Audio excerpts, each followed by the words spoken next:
अगर आज की ये वीडियो आपको अच्छी लगी हो तो आज से ही चैनल को लाइक करें, शेयर करें और सब्सक्राइब जरूर करें। साहिब बंदगी। इस जीवन रूपी खेत में आप कौन से फसल बोते हैं, चाहे अच्छाई का बोते हैं कि बुराई का बोते हैं।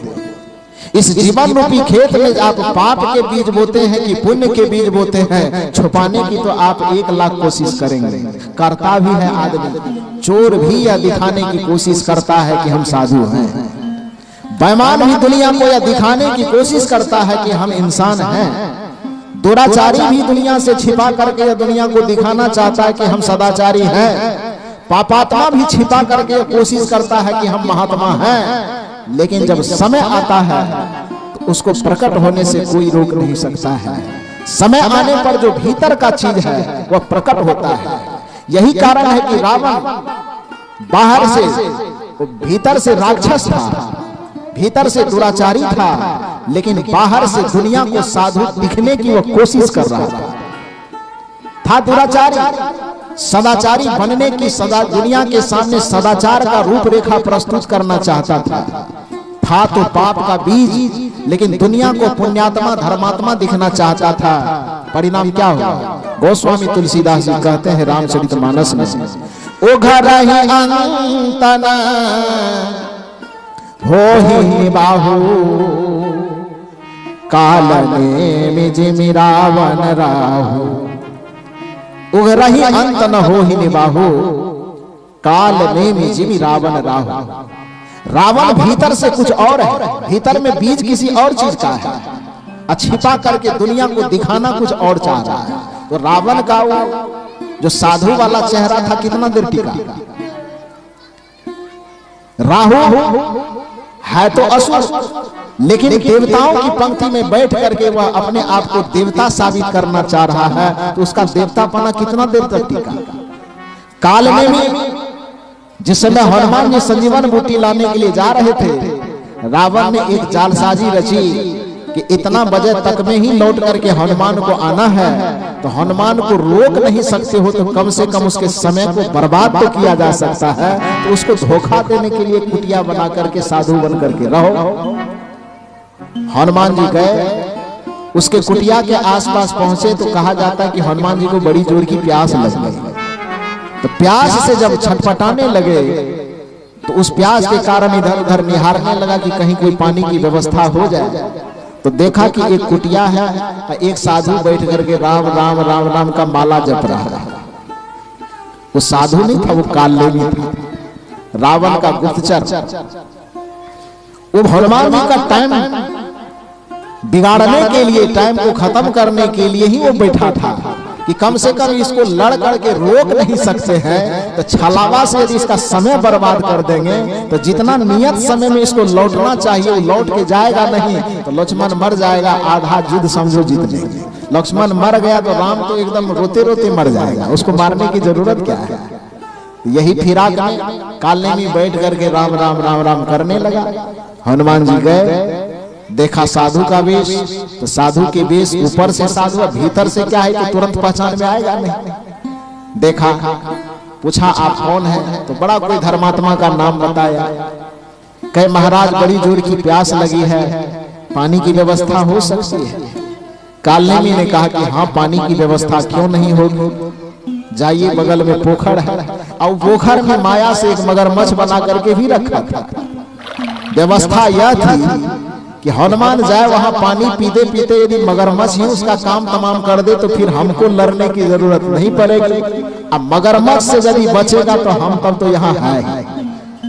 सोच कितना घिनौना है, दूसरे को बर्बाद करने का सोच भीतर में पल रहा है और ऊपर से चोला है महात्मा का। भीतर से पाप की आग लहर रही है और बाहर में चोला है महात्मा का, धर्मात्मा का। तो भीतर वाला बीज कभी छुपेगा? मैंने क्या कहा कि खेत में क्या फसल लगा रहे हो, बाहर से 1 लाख कोशिश करो छुपाने का, लेकिन जब बीज को पौधा बनने का समय आएगा तो वो स्वतः प्रकट हो जाएगा, आपके छुपाने से नहीं छुपाएगा। भलाई कर भला होगा, बुराई कर बुरा होगा।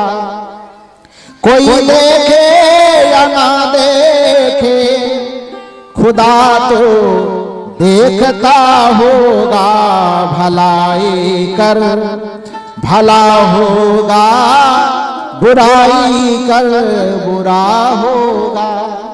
भलाई के बीज लगेंगे तो भलाई का फल भी मिलेगा, बुराई के बीज लगेंगे तो बुराई का फल निश्चित मिलेगा। कोई उसको रोक नहीं सकता है, कोई बांट नहीं सकता है। कालनेमी बुरा सोच रहा है कि हनुमान का समय बर्बाद हो जाए किसी तरह से, इसका कार्य सफल नहीं हो, उस कार्य में बाधा डालने के लिए उसके समय को बर्बाद करने का भीतर में मंत्र चल रहा है, मनन चल रहा है, चिंतन चल रहा है। परिणाम यह हुआ कि मगरमच्छ भी नहीं मार पाया, उल्टे मगरमच्छ मर गया। अब मरते मरते मगरमच्छ बता गया हनुमान को कि अरे तुमको जो साधु बन करके ठग रहा है वो कोई साधु नहीं है, ऊपर से साधु बना हुआ है, लेकिन भीतर तो वो रावण का गुप्तचर असली कालनेमी है।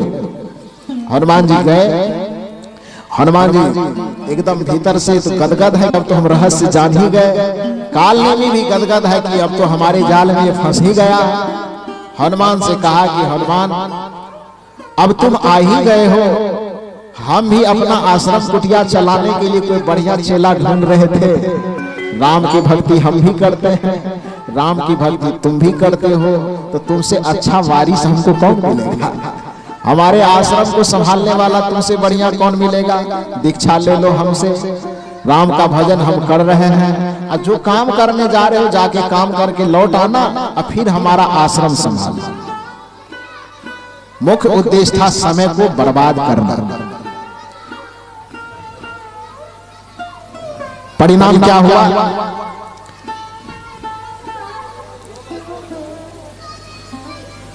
परिणाम यह हुआ कि रावण ये कालनेमी के पास जब हनुमान जी पहुंचे तो हनुमान जी ने कहा कि गुरुजी आप कह रहे थे कि दीक्षा ले लीजिए, ठीक है हमको दीक्षा दे दीजिए, लेकिन गुरुजी यह नियम है कि जब गुरु से शिष्य दीक्षा लेता है तो उसको कुछ न कुछ दक्षिणा में देता है। तो मेरा फर्ज होता है कि यदि आपका शिष्य हम बनेंगे, आपको हम दीक्षा देंगे, तो सीधी सी बात है कि आपको दक्षिणा तो देना पड़ेगा। तो आप दीक्षा हमें बाद में दीजिएगा, पहले आप मेरा दक्षिणा ले लीजिए। कालने में एकदम फूल के एकदम कुप्पा हो गया, वाह रे वाह, बैलून से ज्यादा फूल गया। ये चेला सब ऐसा होता है जो दीक्षा तो लेता है, दक्षिणा देने में पीछे हटता है कि बड़ा लाजवाब चेला मिला है, दीक्षा की बात बाद में कर रहा है, दक्षिणा पहले दे रहा है। कालनेमी ने कहा वाह सौभाग्य तुम्हारा, सौभाग्य हमारा कि हमारे जैसे गुरु तुमको मिल रहा है और तुम्हारे जैसे शिष्य हमको मिल रहा है, दे दो एकदम बेशक दो। झोली फैलाया कि दीक्षा के बदले में दक्षिणा मिले। हनुमान जी ने कहा गुरु महाराज आप आंख मूंद करके बैठ जाइए, हम दीक्षा देने ही वाले हैं, दक्षिणा देने ही वाले हैं। अब चेला बड़ा बढ़िया मिला था तो गुरुजी भी चेला की बात को मानने में बैठ गया। आंख बंद करके बैठे, सोचा कि कोई हीरा जवाहरात सोना चांदी धन दौलत कुछ देगा। हनुमान जी बढ़िया से जैसे आंख बंद करके बैठा, हनुमान जी बढ़िया से फाड़ा उड़ा कस करके मुक्का मारा।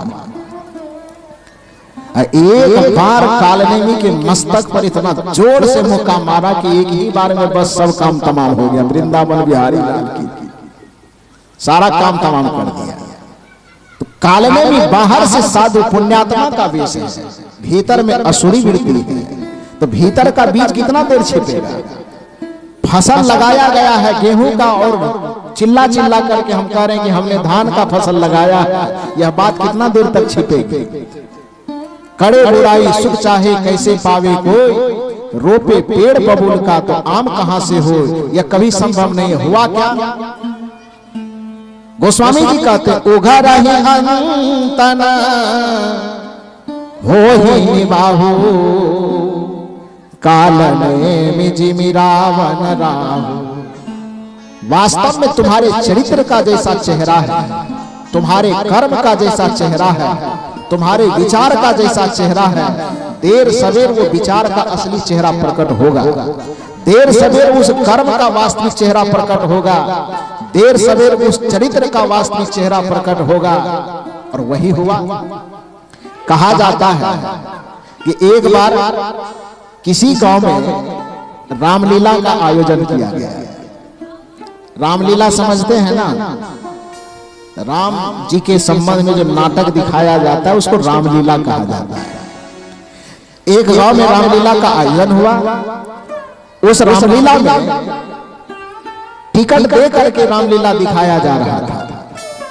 तो आयोजन करने वालों ने 6 महीना पहले से टिकट काटा।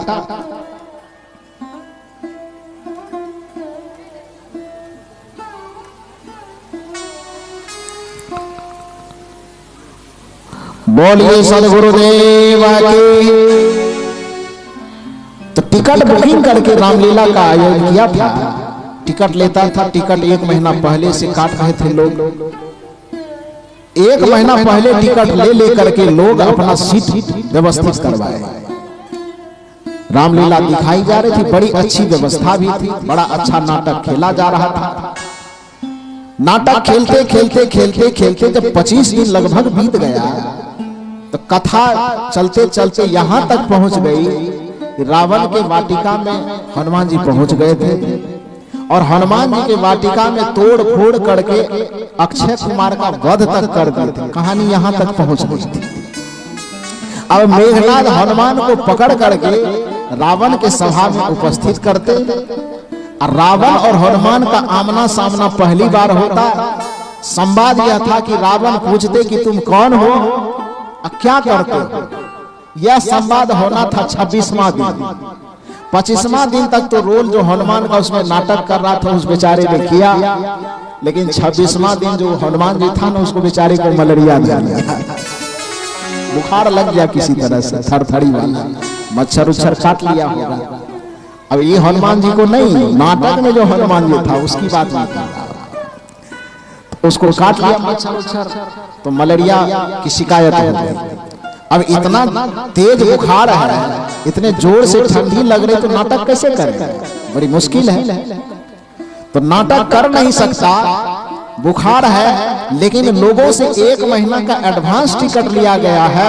तो यदि जो नाटक का दृश्य है वह नहीं दिखाया जाएगा तो फिर उस नाटक वाले को तो कितना आलू बैगन टमाटर और जूता चप्पल खाना पड़ेगा, ये तो वो समझता था।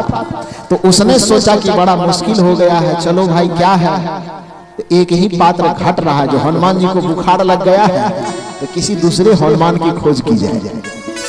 हनुमान को खोजने के लिए 5 आदमी को लगाया कि पूरे मेला में जाओ, कोई ऐसा व्यक्ति मिले जो हनुमान का रोल अदा कर सके, मंच पर हनुमान का जो एक्टिंग है, जो अभिनय है, उस पात्रता को निभा सके, किसी ऐसे व्यक्ति को खोज करके लाओ।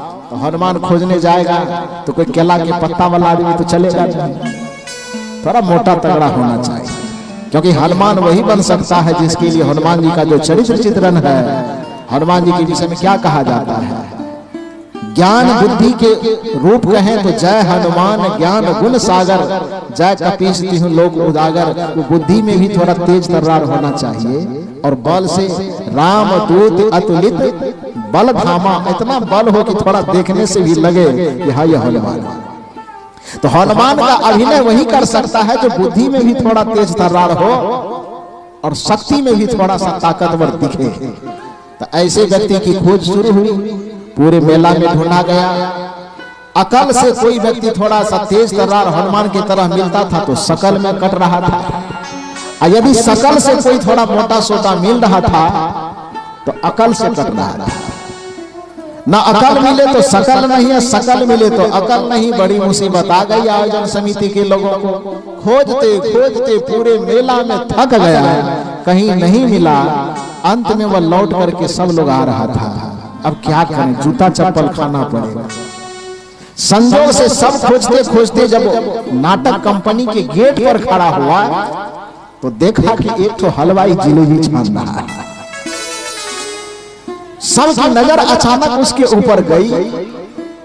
सबके मन में थोड़ी सी उम्मीद जगी कि चलो थोड़ा उससे पूछते, जो जिलेबी छान रहा है, चेहरा से तो देखने में लग रहा है ये हनुमान बन सकता है, लेकिन उसके दिमाग का भी थोड़ा टेस्ट लिया जाए।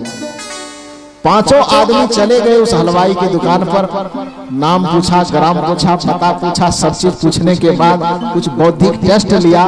तो टेस्ट में भी पूर्ण रूपेण पास तो नहीं किया, लेकिन 90% पास कर गया। तो जहां कहते हैं कि नहीं मामा तो काना मामा भी बढ़िया होता है, तो जहां पूर्ण रूपेण पास नहीं मिल रहा तो वहां 90% भी मिल गया तो बहुत मिल गया। उसका कहा कि हाँ भाई ये चल सकता है। जब पास हो गया, लगा कि ये चल सकता है, तो उससे पूछा गया कि भाई देखो नाटक के मंच पर ऐसी ऐसी बात है, कहानी यहाँ तक पहुंच चुकी है कि अक्षय कुमार का वध हो गया है, मेघनाद हनुमान को पकड़ करके रावण के सभा में ले आया है, इतना तक काम हो चुका है, लेकिन हमारे हनुमान जी को बुखार लग गया है। अब एक हनुमान के पात्र की जरूरत है। खोजते खोजते थक गए, कहीं मिला नहीं। तुम थोड़ा अकल और शकल से तंदुरुस्त हो, क्या तुम हनुमान का रोल करोगे? उस आदमी ने कहा कि कैसा गजब बात कहते हो, कभी अपने कमरे में अंधेरे में भी हम कमर तक नहीं हिलाए हैं, और सीधे तुम स्टेज पर उतरने की बात कर रहे हो। ये कैसे हो सकता है? एकांत कमरा जो मेरा है उसमें भी कभी हम अंधेरा तक में भी कमर नहीं हिलाया है मैंने, और सीधे स्टेज पर उतरने की बात कर रहे हो, कैसे होगा? आखिर वह भी बिजनेसमैन है, ये जिलेबी छान करके बिजनेस कर रहा है, तो वो जनता को चला करके बिजनेस कर रहा है। उसको भी पता है कि कोई भी व्यक्ति किसी को पहचाने अथवा न पहचाने, एक व्यक्ति ऐसा है जिसको सब पहचानता है। सब पहचानता है किसको? पूरे दुनिया के आदमी, किसी भी व्यक्ति से कोई काम ना होता हो, एक व्यक्ति से काम हो जाएगा। वो व्यक्ति कौन है? महात्मा गांधी। नोट पर छपा हुआ है ना जी, नोट पे छपा है कि नहीं? अफसर कोई काम नहीं कर रहा है, किसी से पैरवी करवाइए, पैरवी भी काम नहीं कर रहा है, कुछ मत कीजिए, महात्मा गांधी को निकालिए, उसको दीजिए। किसी की पैरवी नहीं चलेगी, महात्मा गांधी की पैरवी चल जाएगी, चलेगी ना? वो भी व्यापार करने वाला आदमी था, दिमाग लगा करके सोचा कि ये कहता है कि अंधेरे कमरे में कमर नहीं हिला, इसे कमर को कैसे हिलवाया जाए। उसने पूछा कि कितना कमाते हो? का सब चीज काट मार करके 250 रुपए लगभग बच जाता है। एक तो पसैया नवड़ी निकाला का, ये देखो अब कमर हिलेगा। तो आदमी देखा कि 500 सीधे आ रहा है, बिना किसी मेहनत के, बिना किसी लागत के 500 हाथ में आ रहा है, तो थोड़ा सा माथा नोचा, चल सकता है। आदमी समझ गया कि फेड़ा में फंसेगा। जो नहीं कह रहा था, अब 500 निकलने के साथ माथा पर हाथ चला गया, नोचने लगा। आवाज में थोड़ी सी नॉर्मलता आई, सीधे एक पसैया और निकाला। कहा अब वो कहता कि करना क्या क्या है। आदमी सोचा बस अभी फंस गया। उसके बाद एक पसैया और दिया, 1500 दिया। कहा अब बताओ करना क्या है। झोला झमेटा समेट करके उसके पीछे लगा। वहां जाने के बाद कहा करना क्या है। नाटक कंपनी वालों ने कहा कि करना सिर्फ इतना है, तुम अनजान आदमी हो, अनारी आदमी, इसलिए ज्यादा रोल को बढ़ाएंगे नहीं, तुम्हारे रोल को बिल्कुल सीमित कर देते हैं, फिर हमारा हनुमान ठीक होगा तो रोल को देखा जाएगा। तुम नया आदमी आए हो, इसलिए रोल को सीमित करते हैं। रावण के सभा मेघनाद पकड़ करके लाया है हनुमान को। अंगद मर चुका है, जिसके कारण रावण पूरा क्रोध में है। दृश्य यह है आज का कि रावण तुम्हारे सामने में आएगा तो अपने बेटे के हत्या के कारण क्रोध से तिलमिलाते हुए तुमसे पूछेगा कि तुम कौन हो। तो तुम्हारा रोल सिर्फ इतना है कि पहला जवाब देना कि हम राम के दूत हनुमान हैं। अब दूसरा चीज क्रोध में ही तिलमिलाते हुए पूछेगा कि तुम क्या करते हो। तो दूसरा रोल का तुम्हारा सीन यह कहता है जवाब देना कि हम राम की सेवकाई करते हैं। बोलने वाला सीन इतना ही दे रहे हैं क्योंकि नया नया आदमी हो। थोड़ा सा सीन और बढ़ा देते हैं कि थोड़ा अशोक वाटिका में उछल कूद करके पहले गाछ वृक्ष इधर उधर डाल पत्ता तोड़ ताड़ करना, ये पहले कर। अब बोलने वाला संवाद 2 स्टेप में। पहला चीज रावण पूछेगा तुम कौन हो जी, क्रोध में पूछेगा, और तुम्हें भी क्रोध में आवेश में जवाब देना है कि हम राम भक्त हनुमान हैं। दूसरा सवाल करेगा तुम क्या करते हो, तुम तिलमिला करके जवाब देना कि हम राम की सेवकाई करते हैं। उस व्यक्ति ने कहा बस इतना सा बात कहने का ये 2000 मिलता है, ये सस्ता सौदा है। कहा चलो, ले गया। 4 बजे से लेकर के 8 बजे रात तक जो समय था 4 घंटे का, वो 4 घंटे उसको कपड़ा वगैरह पहना करके हनुमान जी वाला मुखड़ा वगैरह लगा करके 4 घंटे तक यही सिखाया गया, तुम कौन हो जी? राम भक्त हनुमान। क्या करते हो? राम की सेवकाई। 4 घंटे तक यही ट्रेनिंग दी गई। आयोजक को लगा कि अब 4 घंटा में तो बच्चा को भी कुछ रटाया जाएगा तो रट लेगा, ये तो थोड़ा बड़ा है, उम्र दराज है, सीख जाएगा। और सीख भी गया। बार बार उससे पूछा जा रहा, तुम कौन हो जी? राम भक्त हनुमान। क्या करते हो? राम की सेवकाई। 4 घंटा रटवा करके 8 जैसे ही बजा, पर्दा खोला। हनुमान को जैसा सिखाया गया था, इधर गाछ तोड़ देना, उधर तोड़ देना, इधर उछलना, उधर कूदना, ये करना, लेकिन बोलने वाला दृश्य 2 ठो ही है। रावण का बेटा मर गया है, तो वो तो एक्टर था, पहले से खेला हुआ था, तो सब चीज जान रहा। उधर से आया, आवेश में आकर के रावण पूछता है कि तुम कौन हो जी? तो जैसे ही 10 ठो मूड़ी वाला रावण देखा, तो बेचारा कभी देखा था नहीं, इसका ब्लड प्रेशर डाउन हो गया, एकदम सिट्ठी पिट्ठी गुम हो गए। रावण सोचा कि मामला गड़बड़ा जाएगा। फिर एक बार कड़कती हुई आवाज में पूछा कि तुम कौन हो जी? अब डर से कुछ बोला नहीं जा रहा, कहता है कि बाबू हम भग्गू सा। उसको जो सिखाया गया था वो भूल गया। जैसे पूछा कि तुम कौन हो जी? कहा हम है भग्गू सा। रावण सोचा कि एक बार गया, अब दूसरा सवाल करते। कहा तुम क्या करते हो जी? कहा आप ही के गेट पे जिलेबी छानते हैं।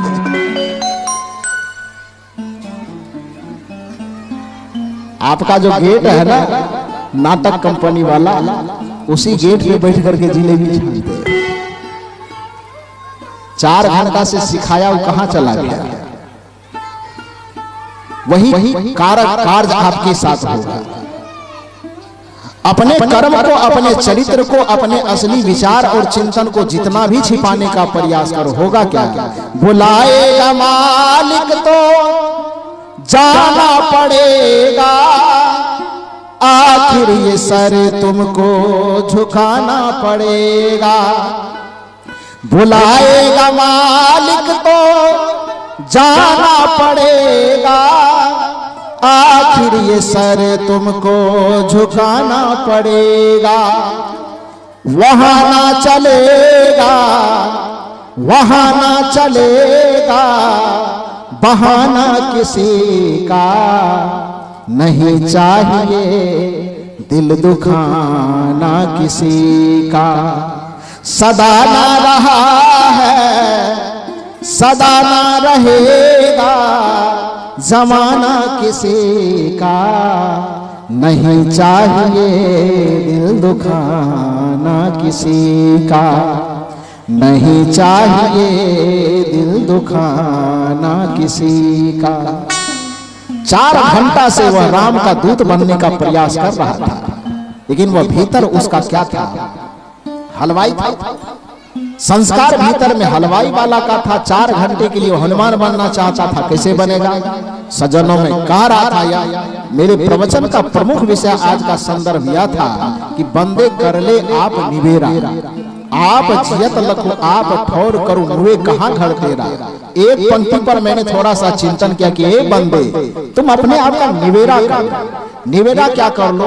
निवेरा यह करो कि तुम्हारा जो 2 चेहरा बना हुआ, भीतर का चेहरा कुछ और, बाहर का चेहरा कुछ और। बाहर से तुम धर्मात्मा बने हो, भीतर तुम्हारी वृत्ति पापात्मा बनी हुई है। बाहर से सदाचारी बने हुए हो, भीतर से दुराचार का फसल लहलहा रहा है। भीतर से पुण्यात्मा बने हुए हो, बाहर से पुण्यात्मा बन रहे हो, भीतर से दूसरे को दुख देने की भावना है, बाहर से एकदम बड़ा धर्मात्मा बनने की कोशिश कर रहे हो। यह कभी मत करो। यही एक उलझन है। उलझन किसे कहा जाता है? जब 2 चीज इधर से उधर फंस जाए तो उसको उलझन कहा जाता है।